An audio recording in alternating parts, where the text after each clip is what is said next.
بسم اللہ الرحمن الرحیم، السلام علیکم۔ ادارے وقت سے پہلے انتخابات کروانے کو تیار ہیں۔ یہ بہت بڑی آفر ہے، یہ اعلان سامنے آ گیا ہے اور ٹیلی ویژن ڈسکشن کے دوران یہ انکشاف ہو گیا ہے کہ ادارے تیار ہیں کہ ہم وقت سے پہلے انتخابات کروا لیتے ہیں۔ اب یہ تو گیو اینڈ ٹیک کا معاملہ ہوتا ہے، کیوں ادارے تیار ہیں؟ اگر نظام اتنا اچھا چل رہا ہے، اتنا ڈیلیور کر رہا ہے، جس طرح آج چیف جسٹس کی سٹیٹمنٹ آئی کہ جی نظام کو چلنے دیں، تو پھر قبل از وقت انتخابات کی ضرورت کیا ہے؟ اب آپ یہ دیکھیے کہ یہ سٹیٹمنٹ آئی ہے معاف کیجئے گا، یہ سٹیٹمنٹ آئی ہے جنید اکبر کی طرف سے۔ انہوں نے بتایا کہ یہ جھوٹ ہوگا اگر ہم کہیں جی بات چیت نہیں چل رہی اسٹیبلشمنٹ کے ساتھ، یہ بات غلط ہوگی۔ تو بات ہو رہی ہے، اور ایک بات یہ ہے کہ جی قبل از وقت انتخابات کے لیے تیار ہیں، لیکن یہ کہ آپ وقت دے دیں کچھ، اور اس میں کہا گیا ہے کہ جی 1 سال تو گزر گیا ہے، تو بھی 2 سال کا وقت آپ دے دیں، اور اگر یہ کر دیا جائے تو عمران خان رہا بھی ہوں گے، کیسز بھی ختم ہو جائیں گے، سب کچھ ہو جائے گا۔ تو جناب اینکر ہیں شفا یوسفزئی صاحبہ، اور ان کے پروگرام میں جنید اکبر خان جو خیبر پختونخوا کے صدر ہیں پی ٹی آئی کے، اور جب سے وہ صدر بنے ہیں بڑی ہلچل مچی ہوئی ہے، تو شفا یوسفزئی صاحب نے بھی اس کو شیئر کیا ہے، اور وہ میں آپ کو کلپ بھی سنوا دوں گا جس میں ساری بات ہوئی ہے۔ اسٹیبلشمنٹ کی پی ٹی آئی کو 2 سال کی آفر، بس 2 سال تک حکومت چلنے دیں، اس کے بعد انتخابات بھی کروائیں گے اور آپ کے کیسز بھی ختم۔ اگر میں کہوں کہ اسٹیبلشمنٹ سے بات نہیں ہو رہی تو غلط بیانی ہوگی، اور اگر وہ ایسا کہتے ہیں کہ جی نہیں کوئی بات چیت نہیں ہو رہی، کچھ نہیں ہو رہا، تو بھی غلط بیانی ہوگی۔ رابطے مسلسل ہو رہے ہیں، ادارہ یہ چاہتا ہے کہ بس 2 سال تک یہ حکومت چلے، 1 سال گزر گیا ہے اور 1 سال مزید باقی ہے۔ وہ کہتے ہیں کہ بس اس کے بعد سارے کیسز اور مشکلات ختم ہو جائیں گی، مگر ہم کسی طور پر یہ ماننے کو تیار نہیں۔ جنید اکبر کا اسٹیبلشمنٹ کی جانب سے آفر کے بارے میں اہم انکشاف، یہ بات کی ہے شفا یوسفزئی صاحبہ نے۔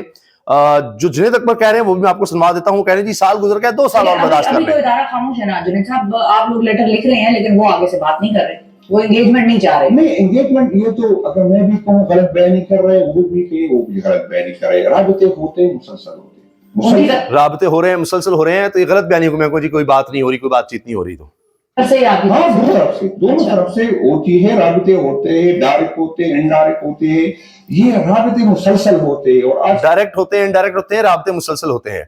اب ظاہر ہے کہ یہ سب باتیں ڈائریکٹ ہو رہی ہیں، انڈائریکٹ ہو رہی ہیں، سب باتیں عمران خان تک پہنچائی جاتی ہیں۔ ایسی نہیں کہ چھٹی کے دن اچانک جیل کھل جاتی ہے اور ملاقاتیں ہو رہی ہوتی ہیں، جب نہیں چاہا جاتا تو جس دن ملاقاتوں کا دن ہے تب بھی گھنٹوں گھنٹوں لوگوں کو باہر کھڑا رکھا جاتا ہے، ملاقات نہیں کرنے دی جاتی۔ تو یہ جب پیغام رسانی ہونی ہو تو پھر فوراً ملاقات ہو جاتی ہے۔ پھر کہیں ہمیں نظر آتا ہے کہ وزیر اعلیٰ خیبر پختونخوا علی بن گڈا کہتے ہیں کہ 99% کام ہو گیا ہے، 99% چیزیں طے ہو گئی، اب میں چیزیں بلیک اینڈ وائٹ میں لے آیا ہوں۔ یعنی جیسے وہ تھوڑا سا وقت مانگ رہے ہیں کہ مجھے وزارت اعلیٰ سے نہ ہٹایا جائے، بس اب بلیک اینڈ وائٹ میں ہے، اب جو پیچھے ہٹے گا وہ یہ ہوگا، جب کہا گیا کہ یہ کر دے تو ایسے ہوگا، ایسے کریں گے تو ایسے ہوگا، جب وہ ہو گیا تو اب تو چیزیں بلیک اینڈ وائٹ میں ہیں، 99% ہو گیا۔ تو پھر یہ بھی آفر تھی عمران خان کو کہ بنی گالہ شفٹ ہو جائیں، وزیر اعلیٰ ہاؤس آ جائیں یا گورنر ہاؤس آ جائیں، کہیں بھی آ جائیں تاکہ کھل کر پھر بات ہو، آگے بعد میں بات چلے، تو رہائی کے بعد مزید باتیں ہو سکتی ہیں۔ تو جنید اکبر اب کہہ رہے ہیں کہ وقت مانگا گیا ہے، بس اب کہانی صرف یہ ہے کہ عمران خان بھی رہا ہو جائیں گے، سارا کچھ ہو جائے گا، وقت دے دو صرف ہمیں الیکشنز کے لیے۔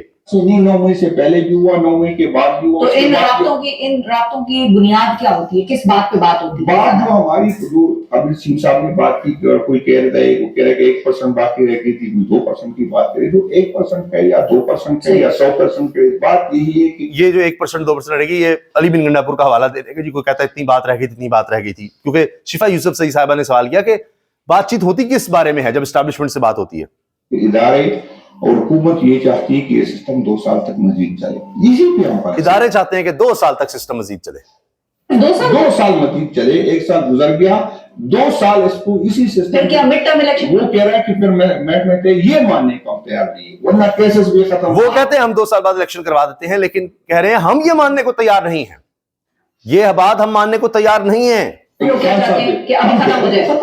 ہم کسی صورت اس کو جس کا مینڈیٹ ہے اس کو، ابھی تو ہم اپوزیشن کو ساتھ لے جائیں گے، اپوزیشن کو اکثریت کی یہ رائے تھی کہ نئے الیکشن کی ڈیمانڈ کرے، تبھی تو اب کہہ رہے ہیں کہ ہم تو اس کے لیے تیار نہیں ہیں، ہم تو چاہتے ہیں کہ جس کا مینڈیٹ ہے اس کو ملے۔ اب جو گرینڈ الائنس بنا ہے جس میں مولانا فضل الرحمان بھی ہیں کہ وہ تو کہتے ہیں فوری الیکشن کروائیں، بس یہ 2 سال جی یہ نہیں ہو سکتا۔ اب بات یہ ہے کہ جب کسی کے گھر آپ ڈاکہ ماریں یا اس کے گھر پر آپ قبضہ کر لیں اور اس کے بعد کہیں کہ اچھا 2 سال ٹھہر جاؤ, اس کے بعد دیکھیں گے, کوئی بٹھائیں گے لوگوں کو, محلے والوں کی رائے لے لیں گے کہ وہ کس کا کہتے ہیں جی مکان ہے, کس کا نہیں ہے, تو اس کے بعد دیکھیں گے.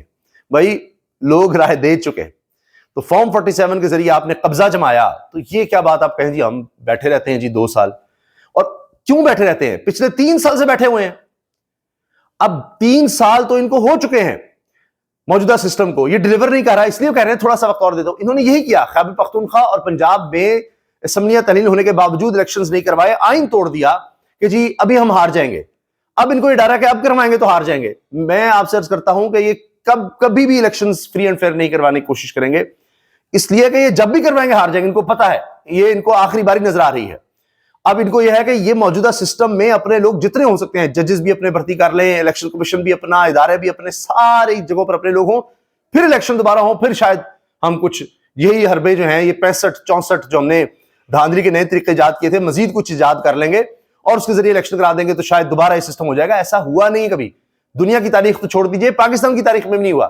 ورنہ 3 سال میں یہاں بہت بہاریں آ جاتی ہیں, یہاں دودھ شہد کی نہریں بہ جاتی 3 سال میں. جو بربادی ہو گئی اس قوم کی پچھلے 3 سال میں, تاریخ میں نہیں ہوئی. ادارے تباہ ہو گئے, برباد ہو گئے, اور اس پہ چیخ رہے ہیں. تو لہٰذا جنید اکبر کہہ رہے ہیں جی ہم نہیں مانتے, اور گرینڈ الائنس کی طرف ہم جا رہے ہیں, سارے مل رہے ہیں, فوری الیکشن کر لیں ہم انشاءاللہ اپوزیشن کی کنسنسس سے اس طرح نئے الیکشن پہ جائیں گے. لیں جی, اپوزیشن کے کنسنسس سے ہم نئے الیکشنز کی طرف جائیں گے.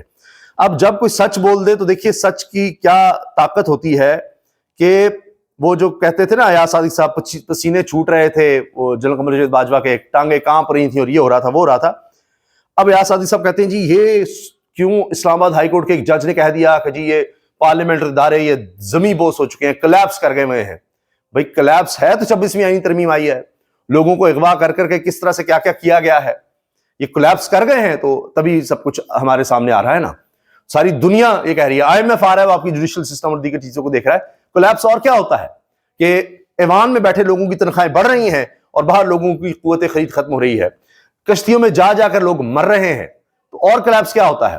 اس پر بڑا غصہ آیا ہے. یہ دیکھیے ذرا, آج میڈیا میں نے ایک رپورٹ دیکھی ہے لا منسٹر صاحب, جس میں آنریبل جج اسلام آباد ہائی کورٹ کے انہوں نے کامنٹ کیا ہے کہ انہوں نے پارلیمنٹ کا نام یوز کیا, انہوں نے ایگزیکٹو اور جوڈیشری کا کہ یہ کولیپس کریں. Nobody has a right to give a statement against the parliament. اچھا کسی کو رائٹ نہیں ہے کہ پارلیمنٹ کے خلاف سٹیٹمنٹ دے, ہم جو مرضی کرتے رہیں, جیسے مرضی ہم چلیں, کوئی بندے کو رائٹ نہیں ہے. ہم بلڈوز کر دیں, ہم کہیں جی 3 سال آپ احتجاج نہیں کر سکتے ورنہ 10 سال کے اندر ہو. یہ کہہ رہے ہیں جی ٹی وی پہ رپورٹ دیکھیے, یا صادق کبھی لوگوں کے گھر ٹوٹتے نہیں دیکھے, کبھی نہیں دیکھا کہ کس طرح لوگوں کو مارا جا رہا ہے, کس طرح لاپتہ کیا جا رہا ہے, صحافیوں کے ساتھ کیا کیا جا رہا ہے. ان کے اپنے پارلیمنٹیرینز کو یہاں سے اٹھا کر لے گئے تھے, اور میں یہ کر دوں گا, وہ کر دوں گا, ہو یہ ہو گیا, وہ ہو گیا. پھر میں تو استعفے کا سوچتا ہوں جی, یہ میرے سے ہو گیا. تاریخ میں نہیں ہوا, دنیا کی تاریخ میں نہ شاید ہوا, پاکستان میں تو یقیناً نہیں ہوا اتنا بدتر حالت کہ پارلیمنٹ کے اندر سے لوگوں کو اٹھا کے لے گئے. اور اب کہہ رہے ہیں جی یہ نہیں میں برداشت کروں گا کہ جج نے کہہ دیا کلیپس ہو گیا. یہ ہمارا کام ہے, ہم کیسے پریروگیٹو, یہ ہمارا حق ہے, ہم جو مرضی کہتے پھریں. Please convey to that honorable judge. Please convey to the honorable judge. This is not acceptable to the. ہاں یہ جج کو کنوے کر دیں, ہے نا, وزیر قانون ہے, وزیر قانون کے کہنے پر جج لگ رہے ہیں, وہ سارا کچھ ہو رہا ہے. تو یہ آپ دیکھیں محسن اختر کیانی کے بارے میں انہوں نے کہا ہے, ویسے ان پر ہم نے ویڈیو تفصیل سے بنائی ہے. اچھا لوگوں کے سامنے جا کر یہ بات کریں گے کہ مہنگائی کم ہو گئی ہے تو آپ کو جوتیاں پڑیں گی, بلکہ چھتر پڑیں گے. عمر ایوب نے یہ کہا ہے, اور پھر اسپیکر نے کہا چھتر اور جوتیاں حذف کر دیں. اور پھر جناب یہ حال ہوتا ہے پارلیمنٹ کا, کہتے ہیں IMF ڈیلیگیشن آیا ہوا ہے کہ آپ کر کیا رہے ہیں پارلیمنٹیرینز, یا یہ قانون سازی کس طرح کی ہو رہی ہے, کہاں گئی آپ کی جوڈیشری, کیا ہو رہا ہے. تو اس کے بعد یہ دیکھیں جشن منا رہے ہیں کہ جی مہنگائی کم ہو گئی ہے. میرے ساتھ آ جائیں گورنمنٹ کے لوگ, آ جائیں یہ فارم 47 والے بازاروں میں ذرا پھرے, ان کو جوتیاں پڑیں گی, یہ کسی کو کہیں گے جی مہنگائی کم ہو گئی ہے. آپ باقیوں کو چھوڑو جناب, ایک بار جوتیاں پڑیں گی آپ کو, آپ جوتیوں کے لائق ہیں, آپ ہیں جوتیوں کے لائق. آپ جوتیوں کے لائق ہیں, آپ کے پاس اور کوئی ہے نہیں. آپ کو جوتیاں بھی پڑھنی چاہیے, آپ کو چھتر بھی پڑھنے چاہیے. عوام کا آپ نے جو حال کیا, آپ کو جوتیاں بھی پڑھنی چاہیے, آپ کو چھتر بھی پڑھنے چاہیے جو آپ نے عوام کا حال کیا ہے.